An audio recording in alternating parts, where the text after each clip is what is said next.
Hey, good morning, fellas. It's the 28th of October.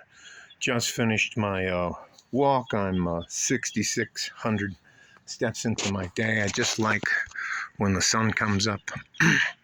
Sunrise and sunset are two of my favorites.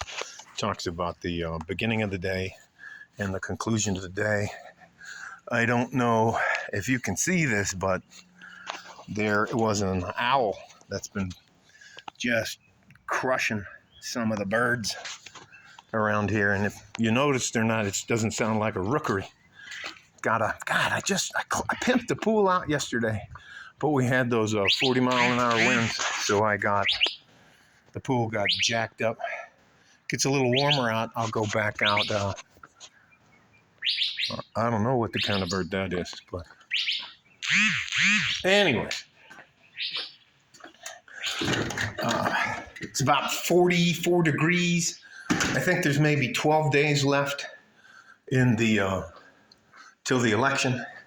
I'm gonna show you some cultural things that my wife has done to celebrate the Week of the Dead. Now, I know most of you have probably heard of the Day of the Dead. I'm just checking outside real quick.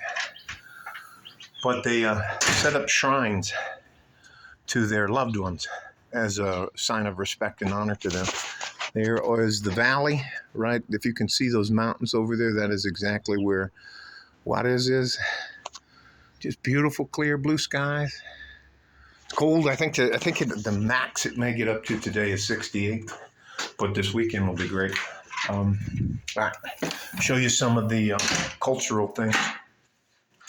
Yesterday was for any of the animals that you really loved and passed on. They set up a shrine. My wife had a large female German Shepherd named Star, so they set up some things, and then they put a little bit of food and water out and some candles, a little bit of food that they like, and this is the one that starts today. This is for her family member, that's her father, right there. These are he was a big guy, Volkswagen guy, so he played the piano, loved chocolate and peanuts, and so this is his shrine.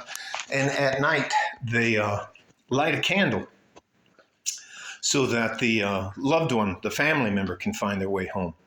So all that to say, happy Friday. It's been a productive morning for me, and I actually wrote something down I wanted to talk to you about in two things, actually, just to start off with. I want to explain in my understanding why I believe life is engineered to be so difficult for men, just men in general, but is engineered to be difficult for men and making decisions. So we'll cover the first part. There is a primal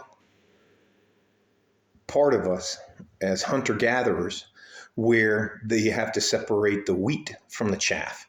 You have to separate the boys from the men. You have to separate the rock stars from the groupies.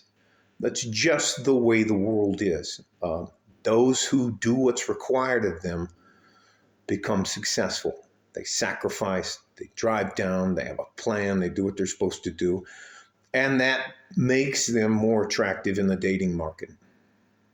So we are hardwired, in my opinion, we are hardwired to be competitive, but we also know that we don't have any intrinsic value other than the value you give to your family if you're a good man. You work hard for them to help support your family and things like that. Other than that, in order to make it in our society, we have to make ourselves valuable. Now, that is something that is regurgitated by about 99.9999% of all the guys in the manosphere. I'm no different on a lot of things in the manosphere, but my difference for me is I don't want to regurgitate all of the same things: hierarchy, monkey branching, what are the hypergamy, which is about women, overweight, out of shape, hair color, all of that kind of stuff. I think that has been just ground into the ground. The thing that I want to do is help you along the way, not tell you what to do, offer you some unsolicited advice to help you get where you want to go. Okay? The other part of this is being able to make a decision. Now, there's three types of decisions in my belief. There is making a positive decision, not making a decision at all, deciding to do nothing, getting involved, deciding not to do nothing, or working against it. So all three of those are decisions. Even if you decide not to do anything, you've still made a decision. So that is a very important thing. Now, we combine all of these things with our plan. We have three parts of our life. You have your dreamer phase, you have your career phase, and those two things will determine whether or not you enjoy your retirement phase or whether it becomes a tragic mess. Being able to make decisions and understanding your flaws is a very critical part to becoming successful. Having a plan and not having any goals or the ability to know how to get started is terrible. So you have to be able to make a decision. You have to have a plan. Your first plan should always be, when do I want to retire?